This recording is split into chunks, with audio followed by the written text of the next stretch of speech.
পূর্ব মেদিনীপুরের নন্দকুমারে আগুন লাগার ঘটনা। নন্দকুমারে কাঠের মিলে আগুনে কয়েক লাখ টাকার ক্ষয়ক্ষতি। ঘটনাস্থলে দমকল গিয়ে পরিস্থিতি সামাল দেওয়ার চেষ্টা করে। বেশ কয়েক লক্ষ টাকার ক্ষয়ক্ষতি।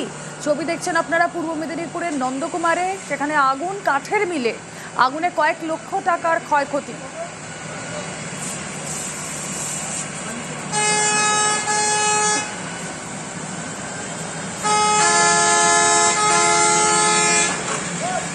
প্রচণ্ড গরম তো, হিট থেকে হিটওয়েভ হয়ে গেলে একদিনই পারে।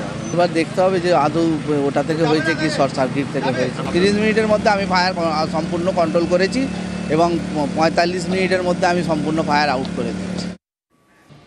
বিধায়কদের সঙ্গে যোগাযোগ রাখেন না জেলা নেতৃত্ব। কেন্দ্রীয় নেতৃত্বের কাছে ক্ষোভ প্রকাশ বিজেপি বিধায়কদের জানিয়ে কর্মসূচি নিতে হবে।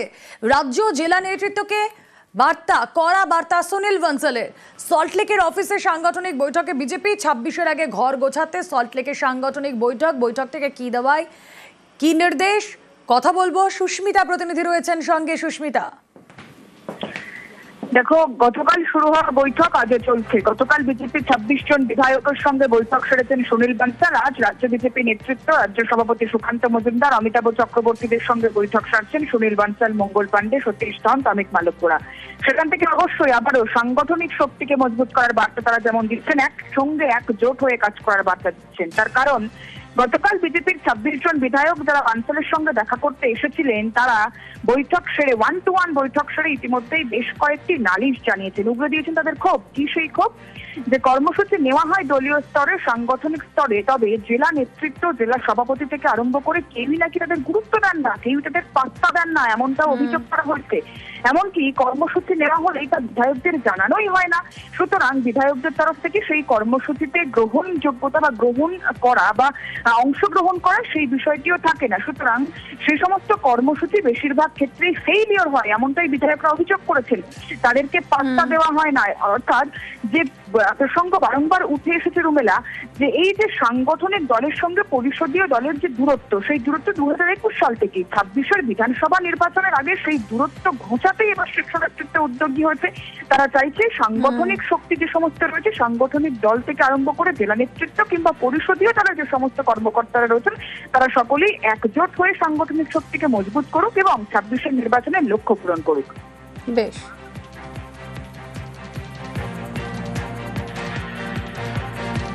সঙ্গে দমদমে বারে শুট আউটে ধৃত মূল অভিযুক্ত। হুগলি থেকে মূল অভিযুক্ত বিট্টুকে পাকড়াও। ব্যারাকপুর থানায় পুলিশের জালে বিট্টু। আগেই শুট আউটে গ্রেফতার 2 অভিযুক্ত। দমদমে বারে শুট আউটে ধৃত বেড়ে 3। কথা বলবো আমাদের প্রতিনিধি অনুপ রয়েছেন সঙ্গে। অনুপের সঙ্গে কথা বলবো। এই মূল অভিযুক্ত কি, তার পরিচয় এবং এই ঘটনায় তার কিভাবে যোগাযোগ? তো এই মূল অভিযুক্ত বিট্টু দাসকে ইতিমধ্যেই পুলিশের পক্ষ থেকে গ্রেপ্তার করা হয়েছে। হুগলি এলাকা থেকে গ্রেপ্তার করা হয়েছে, এমনটাই কিন্তু পুলিশের পক্ষ থেকে স্পষ্ট করা হচ্ছে। এবং তার যে 2 সহযোগী, একদিকে গোপাল বিশ্বাস, অন্যদিকে সুজিত দে, এই দুজনকে প্রথমে পুলিশের পক্ষ থেকে গ্রেপ্তার করা হয়েছিল। তাদেরকে জিজ্ঞাসাবাদেই মূল অভিযুক্ত দমদমে যে একেবারে পানশালা যে ম্যানেজারকে লক্ষ্য করে যে গুলি চালানোর ঘটনা, সেই ঘটনায় মূল অভিযুক্ত বিট্টু দাসকে গ্রেপ্তার করলো ব্যারাকপুর পুলিশ। এবং এই ঘটনায় কিন্তু একেবারেই পুলিশের পক্ষ থেকে তদন্ত শুরু করা হয়। সেই সময় কিন্তু একেবারে গুলি চালানোর পরবর্তী ক্ষেত্রে বিট্টু গা ঢাকা দিয়েছিল। বিট্টু এলাকায় কুখ্যাত সমাজবিরোধী বলেই কিন্তু পরিচিত। এর আগেও একাধিক তোলাবাজি থেকে শুরু করে একাধিক অভিযোগ ছিল বিট্টু দাসের বিরুদ্ধে। বিট্টু দাস একজন রাজনৈতিক দলের একেবারে ছত্রছায়া ছিল বলে এমনটাও পুলিশের পক্ষ থেকে স্পষ্ট করা হয়েছিল। পরবর্তী ক্ষেত্রে যখন পানশালায় গন্ডগোল হয়, সেক্ষেত্রে কিন্তু গুলি চালানোর ঘটনায় তিনি কিন্তু পলাতক ছিলেন। কিন্তু তার দুজন যে সহযোগী, একদিকে গোপাল বিশ্বাস, ওদিকে সুজিত দে, এই দুজনকে গ্রেপ্তার করা হয়। গ্রেপ্তার করার পরবর্তী ক্ষেত্রেই একেবারে বিট্টুর খোঁজ পায় হুগলি এলাকায়। এই হুগলি থেকে টাওয়ার লোকেট পাওয়ার পরেই বিট্টুকে গ্রেপ্তার করা হয়েছে। আজকে আদালতে পেশ করা হচ্ছে এবং পরবর্তী ক্ষেত্রে হেফাজতে নিয়ে কিন্তু তাকে জিজ্ঞাসাবাদ করাবে। কি ধরনের গন্ডগোল হয়েছিল, কেনই বা গন্ডগোল হয়েছিল, বচসার কারণ কি, এই সমস্ত বিষয় কিন্তু পুলিশের পক্ষ থেকে জানার জন্য তাকে আদালতে পেশ করে হেফাজতে নেওয়ার আবেদন পুলিশের পক্ষ থেকে জানানো হচ্ছে।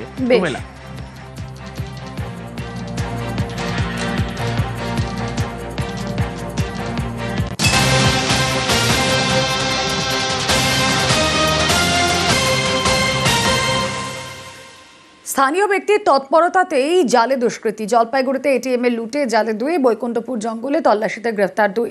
লুট হওয়া 15,48,000 টাকা উদ্ধার। গতকাল একটি বাড়ির নিচে থাকা এটিএম এর লুট। কথা বলবো, আপডেট নেব। আমাদের প্রতিনিধি শান্তনু রয়েছেন সঙ্গে। শান্তনু।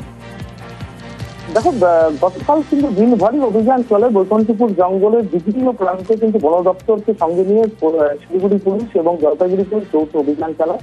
দেখা যায় যে ভোরের দিকে স্থানীয় বাসিন্দারা কিন্তু খবর দেয় যে নিপিয়ানিয়া বস্তি সংলগ্ন এলাকায় দুজনকে দেখা গেছে। কারণ স্থানীয়দের সাহায্য নিয়েছিল সকাল থেকে পুলিশ, তাদেরকে বিভিন্ন এলাকায় সোর্স হিসাবে কাজে লাগাচ্ছিল এবং তাদের সূত্র ধরেই কিন্তু পুলিশ নিপিয়ানিয়া বস্তি সংলগ্ন সরস্বতীপুর জঙ্গল এলাকা থেকে কিন্তু দুজন দুষ্কৃতীকে গ্রেপ্তার করে, যার মধ্যে একজন কিন্তু হরিয়ানার বাসিন্দা, আরেকজন বিহারের বাসিন্দা। এই দুজনকে গ্রেপ্তারের পর পুলিশ যেটা মনে করছে যে আরো বাকি যে 3 জন রয়েছে তারা বৈকুণ্ঠপুর জঙ্গলেরই মধ্যে কোনো একটা এলাকায় লুকিয়ে থাকতে পারে।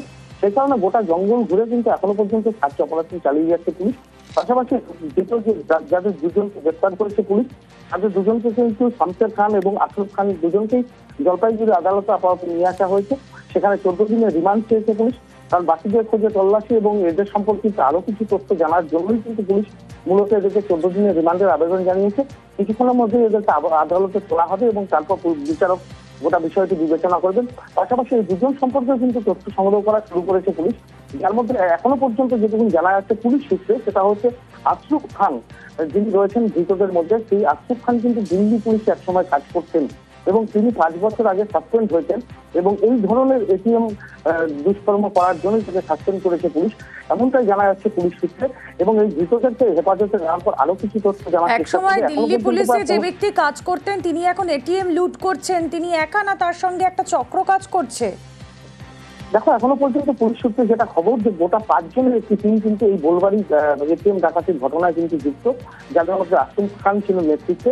কারণ এর আগে ইসলামপুর একটি ডাকাতির ঘটনা অর্থাৎ এটিএম লুটের ঘটনা কিন্তু এর নাম জড়িয়েছিল, এর আগে গ্রেপ্তারও হয়েছিল। পাশাপাশি আরো একটি জায়গায় এই এটিএম লুটের ঘটনায় এর নাম জড়িয়েছে। সব মিলিয়ে পুলিশ এখন তথ্য তল্লাশের মধ্যে লেগে রয়েছে, এদের সম্পর্কে বিস্তারিত তথ্য জানার চেষ্টা করছে, বাকি পলাতক দুষ্কৃতীকে চিহ্নিত করার চেষ্টা করছে এবং দ্রুত যাতে সকলকে হেফাজতে। এই আশরফ খান কোথাকার বাসিন্দা শান্তনু?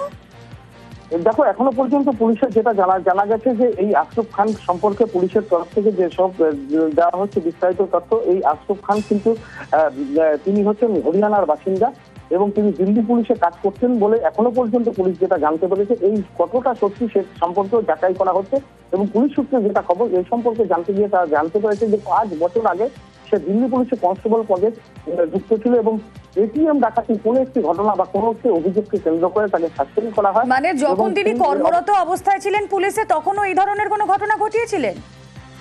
তিনি কর্মরত অবস্থায় কোনো একটি দুষ্কর্মের সঙ্গে জড়িয়ে পড়েছিলেন বলে তার বিরুদ্ধে তদন্ত শুরু হয় এবং তাকে কাজ থেকে বহিষ্কার করা হয়, এমনটা কিন্তু পুলিশ এখনো পর্যন্ত যেটা জানতে পেরেছে। এবং এদের সম্পর্কে এই যে চক্রটা কাজ করছে, এদের আশরফের নেতৃত্বে গোটা চক্র কাজ করছিল বলে পুলিশ জানতে পেরেছে এবং গোটা ঘটনার কিন্তু তদন্ত শুরু হয়েছে, তদন্ত প্রক্রিয়ার মধ্যে রাখা হচ্ছে এবং ধৃত দুজনকে জিজ্ঞাসাবাদ করা হচ্ছে। এদের অতীতে কি কি ঘটনাগুলো রয়েছে, এরা কোথায় কোথায় যুক্ত রয়েছে, কে কি কাজের সঙ্গে যুক্ত, সমস্ত তথ্যই কিন্তু পুলিশ জানার চেষ্টা করছে। সব মিলিয়ে যেটুকুন তথ্য পাওয়া গেছে তাতে একজন পুলিশে কর্তব্যরত কর্মী যিনি এটিএম ডাকাতির ঘটনায় বেশ তাদেরকে জিজ্ঞাসাবাদে কি তথ্য উঠে আসে এটাই এখন মেইন ফোকাস পুলিশের। লুট হওয়া 15,48,000 টাকা ইতিমধ্যেই উদ্ধার এবং গতকাল একটি বাড়ির নিচে থাকা এটিএম এর লুট হয়। স্থানীয় ব্যক্তি টের পেয়ে পুলিশে খবর দেন, ময়নাগুড়ি থানার পুলিশ দুষ্কৃতীদের ধাওয়া করে, রাতে বৈকুণ্ঠপুরের জঙ্গল থেকে গাড়ি আটক করে আরও 3 দুষ্কৃতীর খোঁজে পুলিশ এই মুহূর্তে।